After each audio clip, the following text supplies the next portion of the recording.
নির্বাচন কমিশনকে তোপ মমতা বন্দ্যোপাধ্যায়। উত্তরবঙ্গ সফরের আগে কমিশনকে তোপ দাগলেন মমতা বন্দ্যোপাধ্যায় এবং মাঝরাতে তালিকা প্রকাশে চড়া সুর মমতা বন্দ্যোপাধ্যায়ের। এবং নির্বাচন কমিশন কার কথায় চলছে প্রশ্ন তুললেন মমতা বন্দ্যোপাধ্যায়। জাতীয় নির্বাচন কমিশন নিরপেক্ষ নয়, ঝুলি থেকে বিড়াল বেরিয়ে গিয়েছে।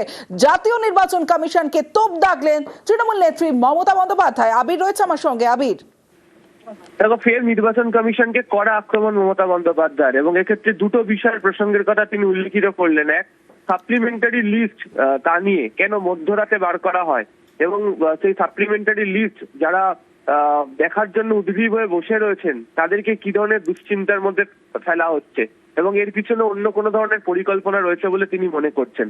দ্বিতীয়ত, তিনি এদিনকে ফের উল্লেখ করলেন যে ৭৩ জন রিটার্নিং অফিসার তাদের বদলি কেন, এবং ভবানীপুরের রিটার্নিং অফিসার যিনি তাকেও বদলি করা হয়েছে। এবং এক্ষেত্রে তিনি উল্লেখ করেছেন যে কমিশনের সঙ্গে যে বিজেপির আঁতাতের প্রসঙ্গের কথা তিনি উল্লেখ করলেন যে বোঝাই যাচ্ছে যে কমিশন আসলে তাহলে কাদের কথায় চলছে, এবং এই আচরণগুলোর মধ্যে দিয়ে বুঝতে পারা যাচ্ছে যে ঝুলি থেকে বিড়াল বেরিয়ে পড়েছে। তিনি আজকে কিছুক্ষণ আগেই এই সাংবাদিক সম্মেলনের মধ্যে তিনি একটি কাগজ দেখিয়েছেন যেটা নিয়ে গতকাল থেকে বিরোধী শিবির কার্যত ইলেকশন কমিশনকে আক্রমণ করছে, যদি ইলেকশন কমিশনের তরফ থেকে এই বিষয়ে এখনো পর্যন্ত কোনো বিবৃতি দেওয়া হয়নি। একটি চিঠি বা নোটিফিকেশন সেখানে দেখতে পাওয়া যাচ্ছে বিজেপির প্রতীক রয়েছে, এবং তা নিয়েই তৃণমূল কংগ্রেসের অভিযোগ গতকাল বাকি বিরোধীরাও করেছে যে কমিশন আসলে কার কথায় চলছে সেখান থেকে পরিষ্কার হয়ে যাচ্ছে। এবং এর আগেও অফিসারদেরকে বারবার যে বদলি করে দেওয়া হচ্ছে, যারা যে জায়গা সম্পর্কে অবহিত তাদেরকে সরিয়ে হয় নির্বাচনী দায়িত্ব থেকে অব্যাহতি বা অন্যত্র কোথাও পাঠিয়ে দেওয়া হচ্ছে। তো এরকম যদি বারবার ধরে পরিস্থিতি চলতে থাকে তাহলে কাজ কি করে হবে, এ নিয়ে তিনি প্রশ্ন তুলেছিলেন। এবং এবারে সাপ্লিমেন্টারি লিস্টের প্রকাশ করা থেকে শুরু করে যেভাবে রিটার্নিং অফিসার বদলি করে দেওয়া হলো তাতে নির্বাচন কমিশনের সঙ্গে রাজনৈতিকভাবে বিজেপির যোগ রয়েছে, এই প্রসঙ্গের কথা নিয়েও তিনি কমিশনের নিরপেক্ষতা নিয়ে প্রশ্ন তুলে আক্রমণ শানালেন উত্তরবঙ্গ সফরে যাওয়ার আগে। বেশ, মাঝরাতে তালিকা প্রকাশে চড়া সুর মমতা বন্দ্যোপাধ্যায়ের। কমিশনকে নিশানা মমতা বন্দ্যোপাধ্যায়ের। একদিকে কেন মাঝরাতে সাপ্লিমেন্টারি তালিকা প্রকাশ করা হলো তা নিয়ে প্রশ্ন তুললেন মমতা বন্দ্যোপাধ্যায়। অন্য কোনো পরিকল্পনা রয়েছে বলে মনে করছেন তৃণমূল সুপ্রিমো মমতা বন্দ্যোপাধ্যায়। অন্যদিকে ৭৩ রিটার্নিং অফিসার আরো বদল, ভবানীপুর সহ ৭৩ রিটার্নিং অফিসার বদলি নিয়েও কমিশনকে নিশানা করলেন মমতা বন্দ্যোপাধ্যায়।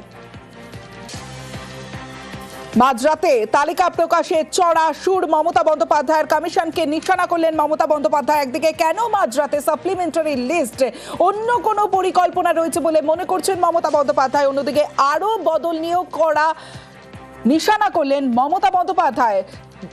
ভবানীপুর সহ ৭৩ রিটার্নিং অফিসার বদলি নিয়ে নিশানা মমতা বন্দ্যোপাধ্যায়। এই ইলেকশন কমিশন যে নিরপেক্ষ নয় আমি তার একটা প্রমাণ আপনাদের দেখাতে চাই। ইলেকশন কমিশনের নোটিফিকেশনে বিজেপির ভোটের চিহ্ন সিম্বল। একটা ইলেকশন কমিশন তাহলে কার ইশারায় চলছে, কার কথায় চলছে? নন্দীগ্রামের বিডিও চলে আসছে ভবানীপুরে, কারণ গদ্দারের নিজের লোক বলে ৭৩ জন রিটার্নিং অফিসারকে কালকে চেঞ্জ করা হয়েছে। এর আগে চিফ সেক্রেটারি থেকে, হোম সেক্রেটারি থেকে, ডিজি থেকে, সিপি থেকে প্রায় ৬০-৭০ জন আইএস আইপিএস কে বাংলায় যারা কাজ করে বাইরে পাঠিয়ে দেওয়া হয়েছে। And now the cat is out of the bag. Election কমিশনের নোটিফিকেশনে বিজেপির চিহ্ন। তো ব্যাকডোর থেকে খেলছেন কেন? সামনাসামনি খেলুন, সবাই তো বুঝতে পারছে। ফের কমিশনকে নিশানা মমতা বন্দ্যোপাধ্যায়ের। একদিকে কেন মাঝরাতে লিস্ট, অন্য কোনো পরিকল্পনা রয়েছে বলে মনে করছেন মমতা বন্দ্যোপাধ্যায়, এবং ৭৩ রিটার্নিং অফিসার বদলে নিয়েও নিশানা মমতা বন্দ্যোপাধ্যায়ের। আবির রয়েছে আমার সঙ্গে। আবির, ৭৩ রিটার্নিং অফিসার বদলি নিয়ে নিশানা কমিশনকে নিশানা মমতা বন্দ্যোপাধ্যায়ের। এবং নির্বাচন কমিশন নিরপেক্ষ নয় কমিশন জানিয়ে সুর চড়ালেন মমতা বন্দ্যোপাধ্যায়। আর যে এসআইআর, কেন নির্বাচন কমিশনের এত ভয়, কেন কমিশনের ভয় যে মাঝরাতে লিস্ট, প্রশ্ন তুললেন মমতা বন্দ্যোপাধ্যায়। এবং নির্বাচন কমিশন নিরপেক্ষ নয় বলেও তোপ দাগলেন মমতা বন্দ্যোপাধ্যায়। এই এসআইআরই বিজেপিকে শেষ করবে বলেও তোপ দেখেছেন তৃণমূল সুপ্রিমো মমতা বন্দ্যোপাধ্যায়। আবির রয়েছে আমার সঙ্গে। আবির, দেখো, নির্বাচন কমিশনের ভূমিকা নিয়ে ফের তিনি প্রশ্ন তুলে দিলেন, এবং তার বক্তব্য যে নির্বাচন কমিশন যে ধরনের আচরণ করছে সেই আচরণ যথাযথভাবে নয়। এর আগেও অফিসারদের বদলি নিয়ে তিনি প্রশ্ন তুলেছিলেন, এবং এবার যেভাবে দেখতে পাওয়া যাচ্ছে যে একই সঙ্গে ৭৩ জন রিটার্নিং অফিসারকে সরিয়ে দেওয়া হচ্ছে, এর প্রয়োজনীয়তা কি? কেন সরানো হচ্ছে, কারোর কথাই কি তাহলে প্ররোচিত হয়ে নির্বাচন কমিশন এই ধরনের আচরণ করছেন, সেই ধরনের প্রশ্ন তিনি তুললেন। এবং তুমি জানো যে গতকালকেই সমস্ত বিরোধীরা নির্বাচন কমিশনের তরফ থেকে পাওয়া একটি নোটিফিকেশন এবং সেই নোটিফিকেশনে পদ্ম ছাপ এই নিয়ে তারা প্রশ্ন তুলতে শুরু করে এবং তারা অভিযোগও করে যে নির্বাচন কমিশনের সঙ্গে বিজেপির যে আঘাত রয়েছে সেটা এর থেকে প্রমাণিত হয়ে গেছে। পরবর্তী সময় একটি সূত্র বলা হয় এটা একটা ক্ল্যারিক্যাল মিস্টেক এবং তা নিয়েও প্রশ্ন তুললেন আজকে মমতা বন্দ্যোপাধ্যায়। তার বক্তব্য হচ্ছে কেন এবং এটি করা হয়েছে এবং এখন কি ক্ল্যারিক্যাল মিস্টেক বলে এটিকে এড়িয়ে যাওয়ার মতো কোনো জায়গা রয়েছে। এবং এই ছবি বা এই কাগজকে তুলে তুলে তিনি বলার চেষ্টা করলেন যে কোথায় গিয়ে কমিশনের সঙ্গে বিজেপির যোগ রয়েছে, তাদের যে আঁতাত তা এর মধ্যে দিয়ে স্পষ্ট হয়ে গেছে এবং যে কারণে তিনি আজকে উল্লেখ করলেন যে ঝুলি থেকে বিড়াল বেরিয়ে পড়েছে। তার বক্তব্য হচ্ছে যে কমিশন নিরপেক্ষতা নিয়ে কাজ করছে না, মধ্যরাত পর্যন্ত মানুষ অপেক্ষা করে বসে রয়েছেন, তারপর সাপ্লিমেন্টারি লিস্ট এসছে। বহু জায়গাতে মানুষজন যে সাপ্লিমেন্টারি লিস্ট এখনো পর্যন্ত অ্যাক্সেস করে উঠতে পারছেন না, ফলে যে মৌলিক অধিকার ভোটাধিকার রক্ষা করার জন্য সেই ভোটাধিকার রক্ষা করার ক্ষেত্রে কোথাও একটা বাধা দেওয়া হচ্ছে, সমস্যায় ফেলা হচ্ছে। ফলে কমিশনের ভূমিকা নিয়ে দিনকে উত্তরবঙ্গ সফরে যাওয়ার আগে তিনি ফের তোপ ডাকলেন।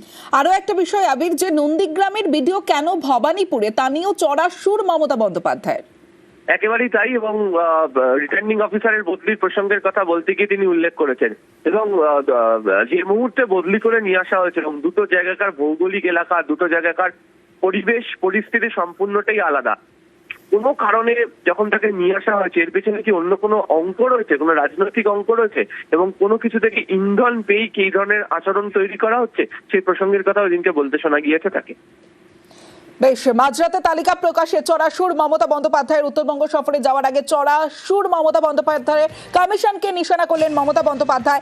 কেন মাঝরাতে লিস্টে সাধারণ মানুষকে হেনস্থা করা হচ্ছে, সাধারণ মানুষ অপেক্ষায় ছিলেন, অন্য কোনো পরিকল্পনা রয়েছে বলে মনে করছেন মমতা বন্দ্যোপাধ্যায়। এবং আরো বদলি অর্থাৎ রিটার্নিং অফিসার বদলি নিয়েও তোপ দাগলেন মমতা বন্দ্যোপাধ্যায়। রিটার্নিং অফিসার বদলি নিয়ে কমিশনকে নিশানা, ভবানীপুর সহ ৭৩ জায়গায় আরো বদল, অর্থাৎ রিটার্নিং অফিসার বদলি কমিশনের। নন্দীগ্রামের ভিডিও কেন ভবানীপুরে প্রশ্ন তুলে চড়া সুর মমতা বন্দ্যোপাধ্যায়ের এবং এসআইআরই বিজেপিকে শেষ করবে বলেও মন্তব্য করেছেন, তোপ দেখেছেন মমতা বন্দ্যোপাধ্যায়। রিটার্নিং অফিসার বদলি নিয়ে কমিশনকে নিশানা, ভবানীপুর সহ ৭৩ রিটার্নিং অফিসার বদলি কমিশনের। নন্দীগ্রামের ভিডিও কেন ভবানীপুরে প্রশ্ন তুলে চড়া সুর মমতা বন্দ্যোপাধ্যায়ের। নিরপেক্ষ নয় কমিশন বলে চড়া সুর মমতা বন্দ্যোপাধ্যায়ের। এই ইলেকশন কমিশন যে নিরপেক্ষ নয় আমি তার একটা প্রমাণ আপনাদের দেখাতে চাই। ইলেকশন কমিশনের নোটিফিকেশনে বিজেপির ভোটার চিহ্ন সিম্বল, একটা ইলেকশন কমিশন তাহলে কার ইশারায় চলছে, কার কথায় চলছে? নন্দীগ্রামের ভিডিও চলে আসছে ভবানীপুরে, কারণ গদ্দারের নিজের লোক বলে ৭৩ জন রিটার্নিং অফিসারকে কালকে চেঞ্জ করা হয়েছে। এর আগে চিফ সেক্রেটারি থেকে, হোম সেক্রেটারি থেকে, ডিজি থেকে, সিপি থেকে প্রায় ৬০-৭০ জন আইএস আইপিএস কে বাংলায় যারা কাজ করে বাইরে পাঠিয়ে দেওয়া হয়েছে। আর now the cat is out of the bag. Election কমিশনের নোটিফিকেশনে বিজেপির চিহ্ন, তো ব্যাকডোর থেকে খেলছেন কেন? সামনাসামনি খেলুন, সবাই তো বুঝতে পারছে।